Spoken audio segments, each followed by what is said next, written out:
Hey everyone. I am back tonight with chapter 5.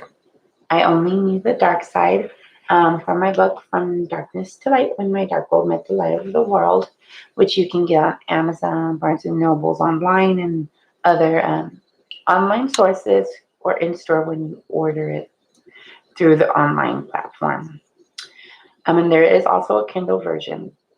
But we'll step right into it for those who have not been able to listen into previous chapters of the book. You can look at my YouTube channel and it will be on there. All right, so let's dive in. I also had many other experiences growing up. I was very intrigued by Ouija boards, dark movies, dark music, and anything else that could lead me into that place that felt beyond me. Maybe this is why I did drugs. I think so many of us do really get intrigued by going into that place that's beyond us during our human life. The unknown is quite the hero of our curiosity, but the unknown beyond our life is very spiritual, believe it or not. The spirit world is consisted of light and dark, good and evil. On our side of eternity, here on earth, the dark side is way more popular than the bright side, no doubt. Compare your Christian movie to your new upcoming horror movie at the box office, and you will get my point. Halloween, for example, is a great American holiday, and it is focused on being dark and entertaining evil. I loved Halloween for the reason that it allowed me to get a thrill, and who doesn't like to get candy? Like most, Halloween was just another fun holiday. I didn't mind the very well done devil costume one day, and 2 months later, seeing baby Jesus and hearing a Christmas carol about Christ while waiting for my Christmas gift. To me, they were both festive and good. Would God mind my acceptance of both? Well, I guess I never thought of that or cared. I wasn't killing anyone, right? So who cares if I enjoyed some evil and scary entertainment one day and heard about Jesus the next? Do you know, though, that in the book of Thessalonians in the Bible, it says, do not entertain or have any appearance of evil? Yikes. Like most, I said I believed in God, but I never said I had a side. Then again, I never realized I had to pick a side. Truth is, we don't think of picking a side, but we hate when the darkness hits home. We hate when we see the evil in the world, and even we blame God for it. Yet we won't ever seek him till we need him. Most people are in the middle for convenience and don't even realize it. The truth is we need the light to shine on our darkness so we could open our eyes and see what's going on. This is why Jesus called many people blind. They were not physically blind, but spiritually they were. Spiritually, I was too, and I didn't even know it.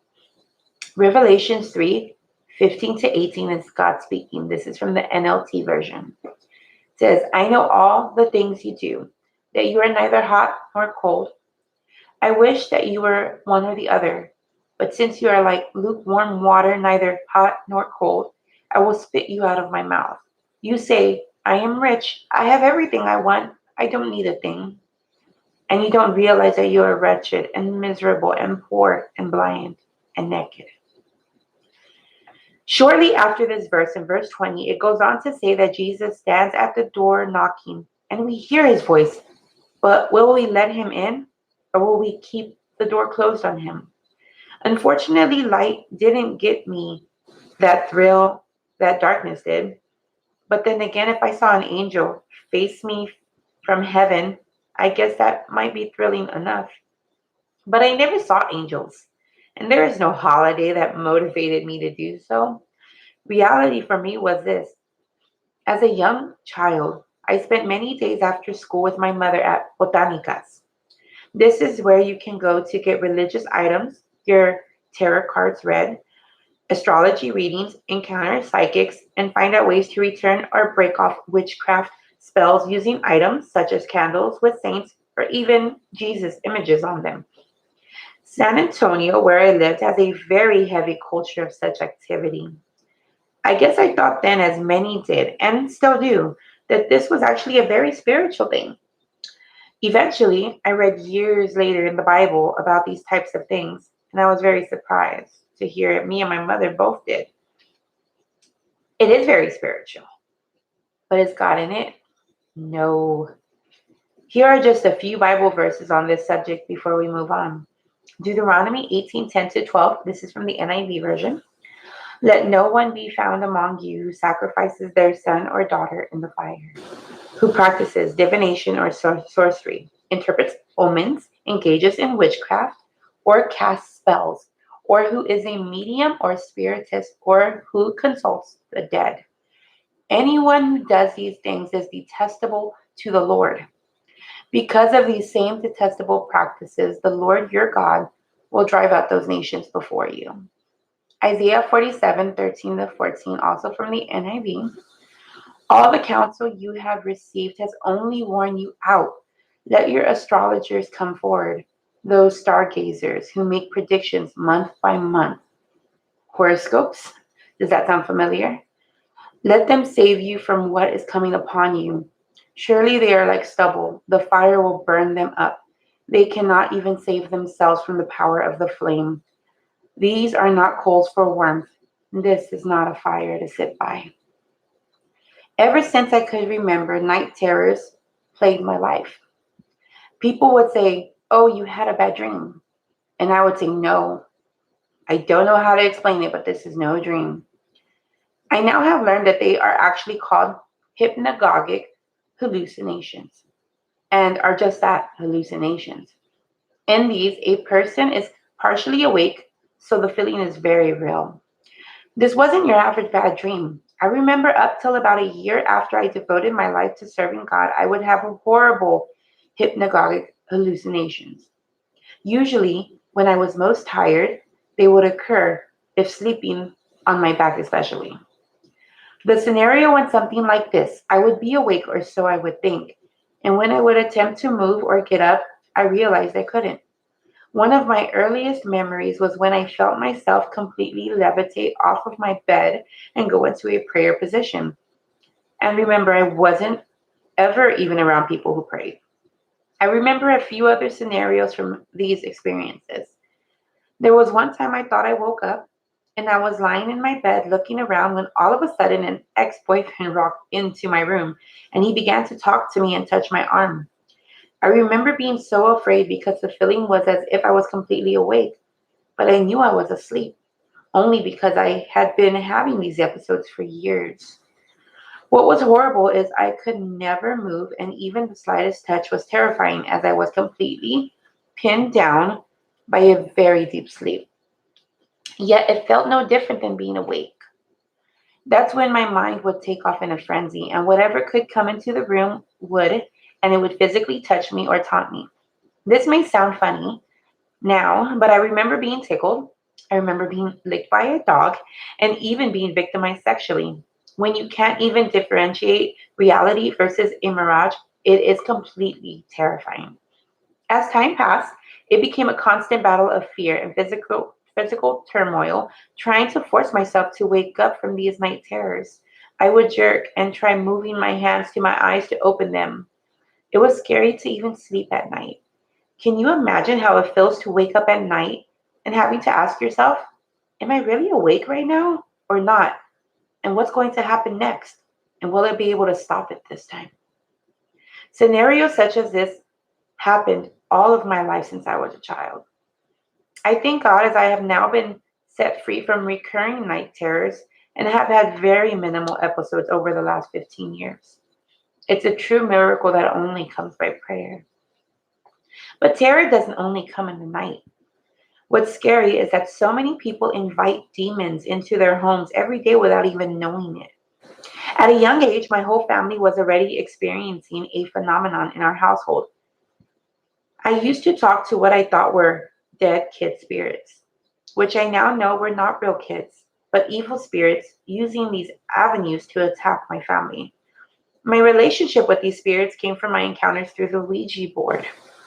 Our whole family experienced things flying in our house, breaking, TV turning off and on, and seeing clear images and shadows of people on our dark walls that should not have been there became an experience.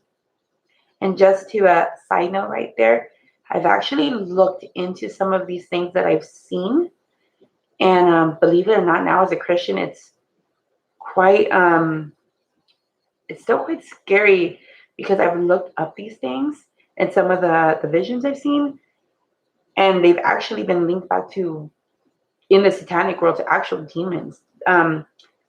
Which what's crazy is one of the things that I used to see that I recently looked up like 2 months ago, was a demon that's usually known to come around when there's a lot of violence.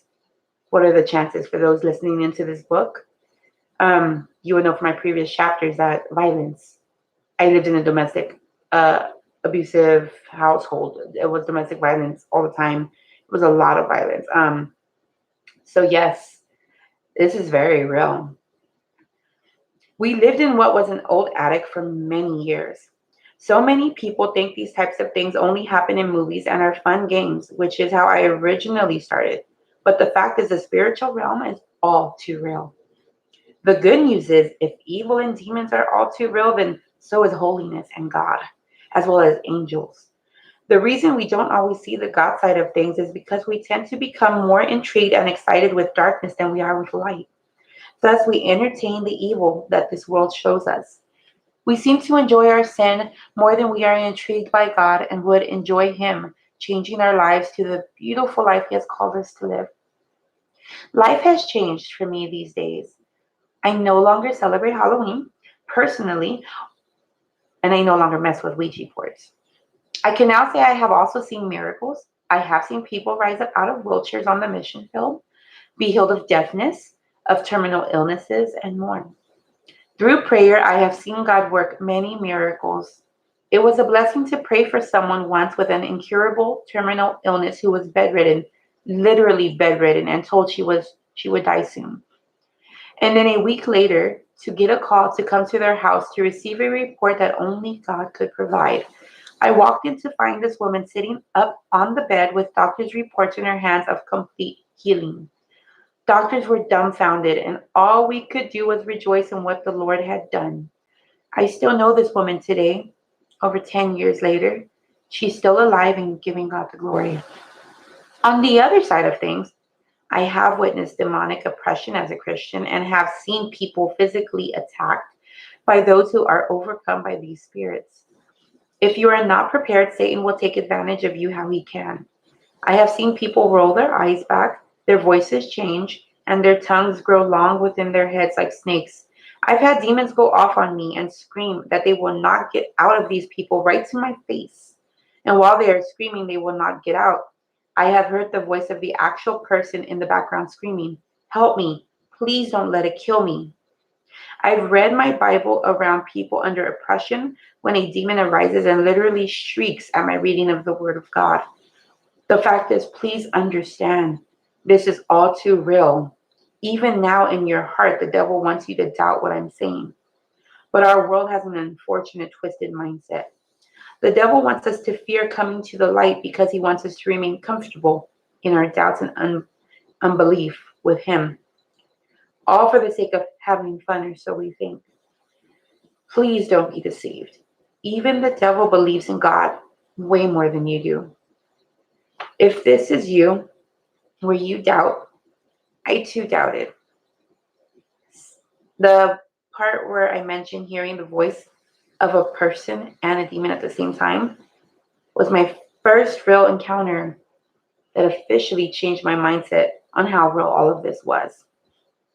But if you still do doubt, I beg you to find a way out into your Father God's arms, into truth and faith. And in fact, you don't have to find it, you just have to accept it. And the way out is here, and his name is Jesus. John 14:6, NIV version. Jesus answered, "I am the way and the truth and the life. No one comes to the Father except through me." And he says that he is the light in the darkness. All right, we will get into chapter 6 This next time, it's called Belief in God. Yeah, sure. It seems good enough of a response. And then I go into more of my personal views about God and kind of how I started getting introduced to Christianity. Because remember, no one in my family was a Christian that I was aware of. So God had to work in mysterious ways. All right, you all. Well, thank you for tuning in, and I will see you next time. God bless you, and have a very good, blessed, safe, and may the Lord be covering you tonight with His angels surrounding you. In Jesus' name, Amen.